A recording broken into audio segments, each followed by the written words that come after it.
Hello friends, সবাই কেমন আছো? আশা করছি সবাই ভালো আছো, আমিও ভালো আছি। তো অনেক দিন পর একটা ভিডিও নিয়ে আবার চলে এলাম। দেখেই তোমরা হয়তো বুঝতে পেরে গেছো কিসের ভিডিও কথা বলছি। গিয়েছিলাম ব্রহ্মপুত্র কার্নিভ্যাল। তোমরা অনেকেই হয়তো জানো ব্রহ্মপুত্র কার্নিভ্যাল এবার আবার হচ্ছে 3 মাস পর্যন্ত চলবে, 15 ডিসেম্বর থেকে 15 মার্চ অবধি। কিন্তু এবার আমরা গিয়ে খুবই ডিসঅ্যাপয়েন্টেড হলাম বন্ধুরা। আগের বার যারা গেছো তারা জানো 500 করে টিকিট ছিল, কিন্তু এর মধ্যে খাওয়া, রাইড, কিছু কিছু রাইড ইনক্লুডেড ছিল। কিন্তু এবার প্রতিটা রাইডের ফেয়ার এত বেশি করে দিয়েছে যে চড়া অসম্ভব। আমরা কোনোটাতেই চড়তে পারিনি, মানে চড়ার কথা ভাবতেই পারিনি।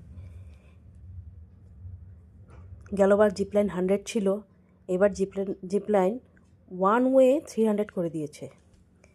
ফুড স্টলগুলোরও রেট বাড়িয়ে দিয়েছে। প্রতিবার আমরা ক্র্যাব, চিকেন, এগুলো চাট 100 করে খেতাম, এবছর 150 করে দিয়েছে। তো খাওয়া তবুও অ্যাডজাস্ট করা যায়। তো তোমরা কারা কারা গেলে? এমনি মেলা মোটামুটি ঠিকই আছে, ভালোই লেগেছে। তো রাইডগুলো চড়তে পারলে খুব এক্সাইটেড ছিলাম, ভালো লাগতো আরও। বাই। ভিডিওটা ভালো লাগলে অবশ্যই লাইক, শেয়ার, সাবস্ক্রাইব করে দিও। Thank you.